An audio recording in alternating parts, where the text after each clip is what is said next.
Salut tout le monde, je reviens aujourd'hui dans une vidéo posée où je vais vous parler d'un sujet précis, à savoir pourquoi faire une année à l'étranger, pourquoi faire un gap year, un break dans ses études en fait. Je vais aussi essayer de vous donner des conseils en ce qui concerne le passage avec les parents, donc comment les convaincre, comment leur en parler. Je vais aussi vous parler de mon expérience, mais je vais quand même essayer de vous donner des conseils à travers ça justement.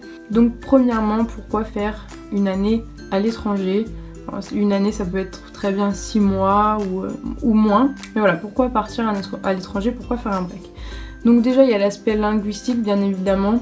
Donc soit apprendre une nouvelle langue, soit améliorer un niveau de langue qu'on a déjà. Après ça peut être n'importe quelle langue, hein. Moi je sais que l'organisme avec lequel je suis partie, EF, ils ont des écoles un peu partout dans le monde. Donc voilà, vous pouvez apprendre je ne sais combien de langues, vous avez le choix. Et puis de toute façon il y a d'autres organismes qui aussi, en dehors de EF, qui s'occupent sûrement de ce genre d'années d'échange dans d'autres pays. Dans mon cas, j'ai voulu le faire justement pour améliorer mon anglais, parce que c'est en lien avec mes études. J'ai envie que dans mon métier futur, j'ai à parler en anglais, que je pratique cette langue. J'avais vraiment envie de m'améliorer et puis justement de vivre cette expérience d'être au milieu de natifs et voilà, vraiment pratiquer la langue tous les jours. Parce que justement, le meilleur moyen d'apprendre une langue, c'est d'aller dans le pays où on la parle. Voilà, de se retrouver entouré de natifs tous les jours, d'avoir à parler la langue tous les jours, inconsciemment ça rentre là-dedans et du coup après ça vous vient carrément inconsciemment. Moi je sais que quand j'étais au collège, lycée, j'étais vraiment pas très bonne en anglais. Enfin au lycée j'ai commencé à m'améliorer quand même. Mais sinon voilà, ça a jamais été non plus la folie. Surtout en conjugaison j'avais des gros problèmes, je n'arrivais pas à apprendre, ça rentrait pas en fait. J'avais vraiment beaucoup de mal en conjugaison. Et depuis que je suis ici, ça me vient tout seul. Le fait d'entendre les gens parler, de moi faire de mon mieux pour pouvoir leur répondre, etc. Et du coup maintenant c'est rentré. Alors pour tous les temps, je dirais pas que je pourrais expliquer pourquoi j'emploie justement le temps. Mais sinon voilà, quand j'écris et quand je parle, globalement les temps me viennent tout seuls. Ça devient presque naturel on va dire. Parce que bon, ça pourra jamais être naturel étant donné que je ne suis pas bilingue et je ne suis pas née en parlant cette langue. Je sens quand même que mon anglais s'est vachement amélioré. Et heureusement d'ailleurs. Donc voilà, première chose, aller dans le pays où on parle la langue, c'est le meilleur moyen d'apprendre une langue, vraiment. Et puis ça peut même débloquer des choses que vous avez du mal à apprendre, en étant à l'école bien sûr. Ensuite, faire une année à l'étranger, ça va vous permettre vraiment de découvrir de nouveaux horizons, de découvrir une nouvelle culture. C'est vraiment super enrichissant, vous allez rencontrer des personnes qui n'ont pas reçu la même éducation que vous, qui ne savent pas les mêmes choses, qui n'ont pas la même culture, les mêmes habitudes, voilà, le même rythme de vie, etc. etc. Donc c'est vraiment super enrichissant et super intéressant aussi de voir un peu qu'au final on a beau se ressembler mais on vit pas du tout la même chose. Mais en tout cas dans le cadre où je suis, donc avec EF, je ne rencontre pas seulement des gens qui vivent ici, donc des Américains, mais je rencontre également des gens qui viennent de partout dans le monde. Voilà, j'ai rencontré des Espagnols, des Allemands, des Japonais, des Coréens, des Chinois. Voilà, je rencontre un peu des gens qui viennent de partout. Il y avait aussi Argentine, Brésil. Oula, c'est bon, il y a tout le monde entier qui est réuni dans une école quoi. Non, franchement c'est super intéressant de pouvoir communiquer avec eux, de pouvoir en apprendre plus sur leur manière de vivre. Enfin moi personnellement c'est quelque chose que j'aime beaucoup parce que je suis très curieuse. Et donc voilà, j'aime bien savoir comment ça se passe chez eux, voir ce qui est différent avec mon pays, etc. Donc très très enrichissant. Mais ça peut aussi aider sur le plan personnel, ça peut aider à se retrouver, à se questionner un peu par rapport aux études, parce que je sais que moi avant j'étais complètement paumée. Je suis encore un peu paumée quand même parce que je sais pas quel métier je veux faire, mais vraiment au niveau de mon orientation avant j'étais comme ça, voilà. J'étais dans le flou, je savais pas où j'allais. Voilà, l'année dernière j'ai décidé d'aller en licence parce que bon, on n'avait pas vraiment eu le temps de préparer ça et puis j'avais pas eu mon petit déclic comme quoi je voulais partir à l'étranger. Du coup j'ai fait ma licence mais au final ça ne m'a pas plu et voilà, là je vais me réorienter.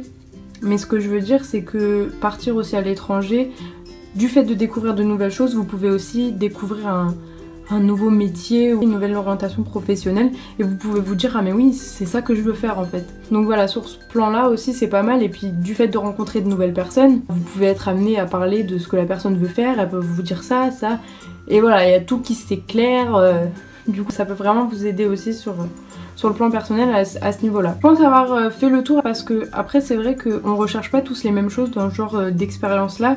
Donc voilà, je me suis basée aussi sur moi, pourquoi je voulais partir. Cet aspect pour améliorer mon anglais, pour la culture, pour la découverte, etc. Parce qu'on peut aussi visiter les alentours, hein, on a le temps. Donc voilà, moi c'est les raisons pour lesquelles j'ai eu envie de partir. Mais c'est vrai que du fait qu'on recherche pas tous forcément les mêmes choses, en fonction des différentes personnes, ça va varier. Mais voilà, globalement je pense que c'est ce que tout le monde recherche à peu près dans ce genre d'expérience. Pour moi, ce sont les raisons pour lesquelles on peut avoir envie de faire une année à l'étranger. Donc ensuite, la partie la plus importante, convaincre ses parents, leur en parler. Donc comment s'y prendre? Alors pour la petite histoire, voilà, je vais vous parler de mon expérience. Faut savoir que moi, je n'y ai pas pensé de moi-même. C'est-à-dire que quand j'étais au début du lycée, c'est ma famille qui m'en a parlé, qui m'a dit... parce qu'en fait, ils avaient une amie qui l'a fait, etc. Donc du coup, ils m'ont dit ouais, c'est génial, pourquoi tu fais pas quelque chose comme ça? Sauf qu'à cette époque-là, je me sentais pas du tout prête de partir à l'étranger, loin de ma famille, mes amis, de sortir de mon petit nid toute seule là. Non, non, non. J'avais vraiment pas envie, je me sentais pas prête à le faire. Du coup, je leur avais dit bah non, non, je ne me vois pas partir du tout. Et en fait, l'année dernière, je sais pas, j'ai eu un déclic, il y a eu des lumières qui se sont allumées là dans ma tête et je me suis dit ouais, faut que je parte, faut que je m'en aille, j'en ai besoin. Donc voilà, j'étais motivée, donc du coup voilà, j'ai remis ça un peu sur la table, j'aurais dit oui, vous m'en avez parlé, je me dis pourquoi pas, j'aimerais bien qu'on regarde un peu ce qui est possible, ce qui est faisable quoi. Et donc voilà, après on en a parlé et en fait c'est venu comme ça. Mais pour ceux qui ne sont pas dans mon cas, parce que c'est vrai que j'ai beaucoup de chance, je le sais, et je suis reconnaissante à 1000% à toute ma famille, tous ceux qui ont contribué justement à ce que je puisse faire ça. Vraiment voilà, c'est super, j'ai beaucoup de chance et merci beaucoup. Parce que je sais qu'ils vont regarder cette vidéo, donc voilà, je vous embrasse, je vous aime. Donc maintenant pour ceux qui ne sont pas dans mon cas, ne désespérez pas, il faut juste se préparer et...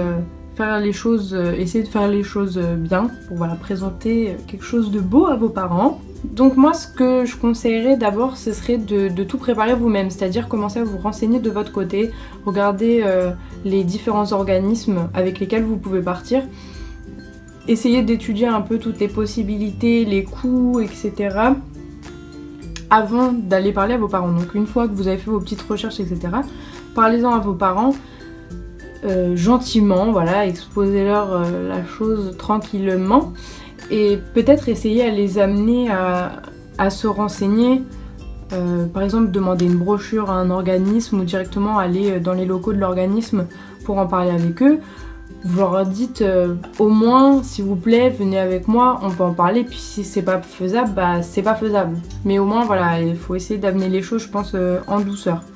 Ensuite, je pense que ça aide vraiment quand c'est quelque chose qui peut aider à vos études parce que voilà, il faut pas que ça soit des vacances. C'est pas des vacances parce que avec la plupart des organismes, avec tous les organismes en fait qui font un an à l'étranger, vous travaillez. C'est-à-dire, enfin vous travaillez, vous allez à l'école. C'est pas des vacances, c'est pas une colonie de vacances. Donc voilà, faut pas oublier cet aspect-là. Donc si c'est lié avec vos études, c'est très bien et je pense que du coup ça fait un plus en fait, que vous avez un projet de progresser dans la langue, tout ça, et voilà. Ça de toute façon c'est sûr, vous leur dites, le meilleur moyen d'apprendre une langue c'est d'aller dans le pays, c'est prouvé, voilà, c'est certifié. Et puis c'est vrai que de toute façon maintenant l'anglais ça devient de plus en plus indispensable. Il y a beaucoup de monde dans le monde justement qui parle anglais, donc voilà, c'est vraiment super utile. Même pour vos voyages, quand vous allez voyager dans un pays même qui ne parle pas anglais, je pense que il y a un moyen que votre interlocuteur comprenne ce que vous dites si vous parlez en anglais et que même lui ne parle pas anglais. Par exemple, vous allez en Italie, vous allez parler à quelqu'un en anglais, je pense qu'il y a beaucoup de chances que vous tombiez sur quelqu'un qui comprenne rien qu'un tout petit peu ce que vous dites. Voilà. Et ensuite, peut-être que vous pourriez... appuyer sur le fait que c'est aussi un enrichissement personnel puisque c'est une expérience qui fait beaucoup grandir, ça fait énormément mûrir et voilà, du fait de connaître d'autres cultures, ça fait vraiment changer la manière dont on pense, dont on voit le monde, notre manière de réfléchir. Et moi je le vois maintenant, déjà sur le fait que avant de partir, j'en avais marre de chez moi, j'avais qu'une envie, c'était de voir autre chose, de changer. Et au final je me dis que chez moi c'est vraiment bien quoi. Voilà, en fait on se rend compte de plein de choses et vraiment c'est super enrichissant.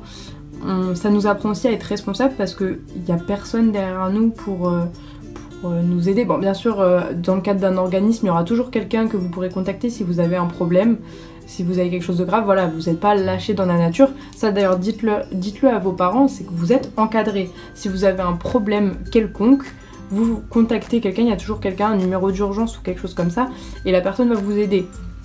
Voilà, vous n'êtes pas non plus tout seul. Mais dans les problèmes mineurs, c'est à vous de les gérer. Et donc voilà, il faut que vous soyez indépendant, responsable et que vous gériez vos problèmes vous-même. Et je parle donc des petits problèmes parce que les gros problèmes, bon, voilà, il y a des limites. Donc pour moi, c'est vraiment les points qui sont indispensables pour que vous puissiez aller parler à vos parents dans des bonnes conditions en fait. Et voilà, j'espère vraiment que certains arriveront à réaliser ce rêve. Pour moi, c'était un rêve, voilà, et encore, je le répète, je ne pourrai jamais assez remercier ma famille pour tout ce qu'ils font pour moi. J'espère que cette vidéo vous a plu. Comme d'habitude, si vous avez des questions, n'hésitez pas, j'y répondrai avec grand plaisir. Et je vous retrouve bientôt dans une nouvelle vidéo.